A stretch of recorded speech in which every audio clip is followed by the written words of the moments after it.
Hello കൂട്ടുകാരെ, ഞാൻ ഇന്ന് എത്തിയിരിക്കുന്ന അടുത്ത ഒരു കിഡിലം ഡയറ്റ് റെസിപ്പി ആയിട്ടാണ്. അപ്പോൾ ഇന്ന് ഞാൻ ഉണ്ടാക്കാൻ പോകുന്നത് അവക്കാഡോ ടോസ്റ്റ് ആണ് വിത്ത് ഓംലേറ്റ് ആണ്. അപ്പോൾ ഇതിലേക്ക് വേണ്ട സാധനം അവക്കാഡോ, ക്യാരറ്റ്, നാരങ്ങ നീര്, ഒരു സവാള, ഒരു കുഞ്ഞു കഷ്ണം പച്ചമുളകും, പിന്നെ ഞാൻ ഇതിനകത്ത് സ്വീറ്റ് കോൺ വേവിച്ചതും ഇടുന്നുണ്ട്.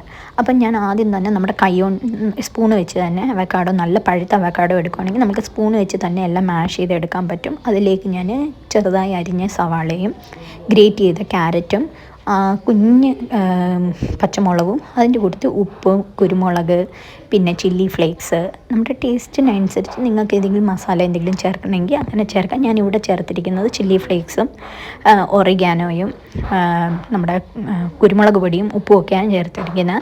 അത് കഴിഞ്ഞിട്ട് ലാസ്റ്റ് ഞാൻ വേവിച്ച് വെച്ചിരിക്കുന്ന കോണും കൂടെ ചേർത്ത് എല്ലാം കൂടെ മിക്സ് ചെയ്തു. അപ്പം എല്ലാം മിക്സ് ചെയ്ത് നമ്മുടെ ബ്രെഡിനകത്ത് സ്പ്രെഡ് ചെയ്യുന്ന പരുവത്തിലാക്കി വെക്കുക. അത് കഴിഞ്ഞ് ഞാൻ ഇവിടെ ഓംലെറ്റ് ഉണ്ടാക്കാൻ പോകുന്നത് വളരെ സിമ്പിൾ രീതിയിലുള്ള ഓംലെറ്റ് ആണ്. മറ്റേതിനകത്തൊക്കെ വെജിറ്റബിൾസ് ഇട്ടിരിക്കുന്നുണ്ട്. ഇതിനകത്ത് ഞാൻ വെജിറ്റബിൾസ് ഒന്നും തന്നെ ഇടുന്നില്ല. ഒരു മുട്ടയാണ് ഞാൻ എടുത്തിരിക്കുന്നത്. അതിലേക്ക് ഞാൻ ഉപ്പും കുരുമുളകും വറ്റൽമുളകും ഓറിഗാനോയുമാണ് ഇഷ്ടത്. നിങ്ങൾക്ക് അതിൻ്റെ ടേസ്റ്റ് ഇഷ്ടമല്ലെങ്കിൽ നിങ്ങൾക്ക് അവോയ്ഡ് ചെയ്യാവുന്നതേ ഉള്ളൂ. അപ്പോൾ നമ്മുടെ ഓംലേറ്റ് ഇവിടെ ഞാൻ റെഡി ആക്കിയിട്ടുണ്ട്. പിന്നെ അടുത്തത് ബ്രെഡായിട്ട് ഞാൻ എടുത്തിരിക്കുന്നത് മൾട്ടിഗ്രെയിൻ ബ്രെഡാണ്. നിങ്ങൾക്ക് ഇഷ്ടമുള്ള ബ്രെഡ് എടുക്കാം. ഇവിടെ ഇച്ചിരി കൂടെ ഹെൽത്തിയർ സൈഡിൽ ഞാൻ മൾട്ടിഗ്രെയിൻ ബ്രെഡാണ് എടുത്തിരിക്കുന്നത്, 2 സ്ലൈസ്.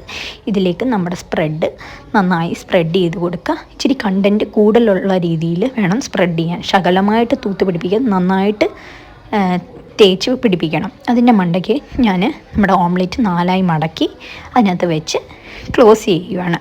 ഇനി ഞാനിത് നെയ്യൊന്നും ഉപയോഗിക്കാതെ നമ്മുടെ ഗ്രില്ലിനകത്ത്, നമ്മുടെ ഗ്രിൽ പാനിനകത്ത് വെച്ചിട്ട് ഒന്നും ഒഴിക്കാതെ, നെയ്യും എണ്ണയും ഒന്നും ഒഴിക്കാതെ 2 സൈഡും നല്ലോണം ഗ്രില്ല് ചെയ്തെടുക്കുകയാണ്. അപ്പം നല്ല ക്രിസ്പി ആയിട്ട് നമുക്ക് കിട്ടും. അപ്പം എല്ലാവർക്കും എൻ്റെ ഈ റെസിപ്പി ഇഷ്ടപ്പെടുകയാണെങ്കിൽ എല്ലാവരും ട്രൈ ചെയ്യുക. നല്ലൊരു ഹെൽത്തി റെസിപ്പിയാണ്. അപ്പോൾ എൻ്റെ ഈ സീരീസ് ഇഷ്ടപ്പെടുന്നവർ ലൈക്ക് ചെയ്യുക, സബ്സ്ക്രൈബ് ചെയ്യുക. Thank you so much.